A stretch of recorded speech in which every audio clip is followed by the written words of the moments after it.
Donald Trump vient de porter un coup direct dans l'artère vitale de Big Pharma en exigeant que désormais toutes les publicités pharmaceutiques mentionnent l'intégralité des effets secondaires. Il brise le sortilège qui protégeait ces industries, celui du mensonge par omission. Fini les spots télévisés idylliques, ces scènes de famille souriantes dans un champ de fleurs, alors qu'en bas de l'écran s'accumulaient des risques mortels, murmurés à toute vitesse. Désormais, si Big Pharma veut continuer à vendre son rêve, il devra aussi vendre son cauchemar.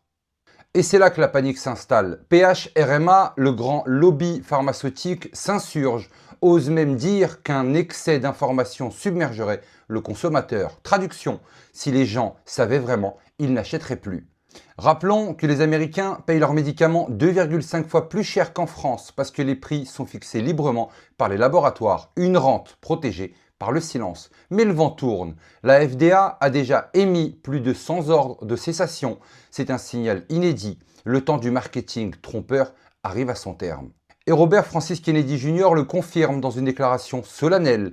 Sous cette administration, les effets secondaires des vaccins seront signalés et étudiés. Les personnes qui en souffrent ne seront ni ignorées, ni marginalisées, ni calomniées, ni manipulées. Elles seront accueillies avec bienveillance. Un engagement clair, le temps du déni est terminé. Pendant ce temps, au Canada, le silence devient assourdissant. Un rapport de 54 pages du JCCF démontre que les excès de mortalité explosent depuis 2020.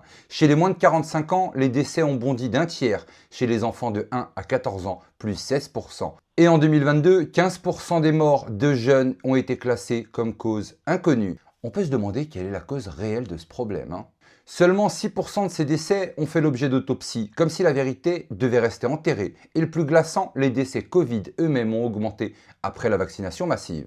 Mais silence, pas un mot des ministres de la Santé, pas un mot des médias canadiens, comme si les morts n'avaient jamais existé. Pourtant, certains osent parler. John Carpet, président du JCCF, l'affirme. Le Covid est devenu un culte. Les confinements étaient l'évangile et les vaccins le rite sacré. Mais désormais, les données contredisent le dogme et les fissures apparaissent. Aux États-Unis, de nouveaux courriels révèlent que le docteur Anthony Fauci demandait à ses collègues de supprimer ces messages après lecture et d'ajuster les chiffres du Covid pour correspondre au narratif officiel. Pas de chance, tout a été archivé et aujourd'hui, ces preuves refont surface.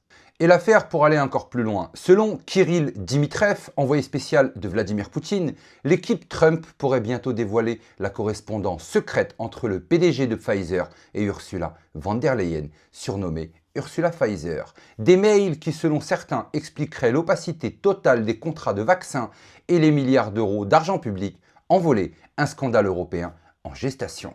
Mais le plus explosif reste à venir. Robert Francis Kennedy Jr. dénonce désormais un véritable complot mondial de stérilisation orchestré par l'OMS et la fondation Bill Gates. Au Kenya, une campagne de vaccination antitétanique ciblant uniquement les femmes de 14 à 34 ans a révélé la présence d'HCG, une hormone utilisée pour provoquer la stérilité. Des tests indépendants l'ont confirmé et ce n'est pas un cas isolé. Des précédents ont été documentés au Nicaragua, au Mexique, aux Philippines.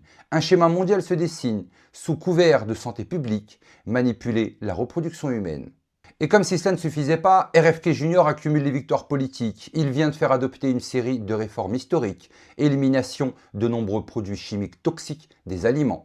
Définition et étiquetage obligatoires pour les produits ultra transformés.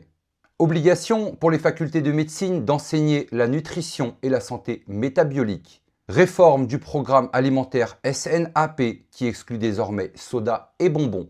Amélioration de la restauration dans l'armée, les hôpitaux, les écoles et mise à jour des normes de qualité de l'eau.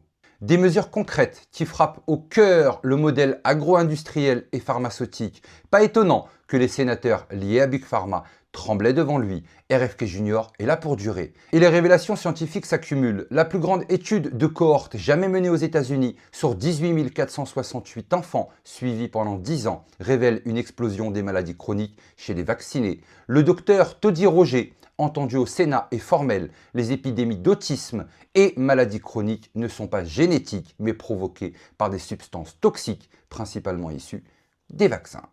Ces chiffres sont implacables. Vaccination avec une naissance prématurée, risque multiplié par 12. Vaccination faite par césarienne, risque multiplié par 19. Et chaque jour, 315 enfants développent l'autisme aux États-Unis.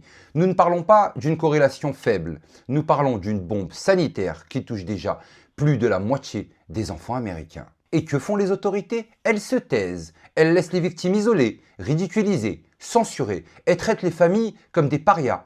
Expulser les enfants non vaccinés de l'école, licencier les adultes refusant l'injection. Aaron Siri le dit au Sénat, personne n'est traité avec autant de mépris que ceux qui ont dit non. Mais aujourd'hui, la donne change. Les emails de Fauci sont là. Les rapports canadiens circulent malgré la censure. Les chiffres des études américaines percent le mur médiatique. Et même Trump et RFK Jr. osent désormais s'attaquer à Big Pharma, à l'OMS et à Bill Gates. Nous assistons à la fin d'un âge, celui du mensonge institutionnel, à la naissance d'un autre, celui où les morts, les malades, les oubliés prennent enfin la parole. Alors la question n'est plus allons-nous savoir, la question est allons-nous avoir le courage de regarder la vérité en face. Car la vérité est déjà là, et plus rien ni personne ne pourra l'enterrer. Mais surtout n'oubliez pas, on n'est clairement pas au bout de nos surprises.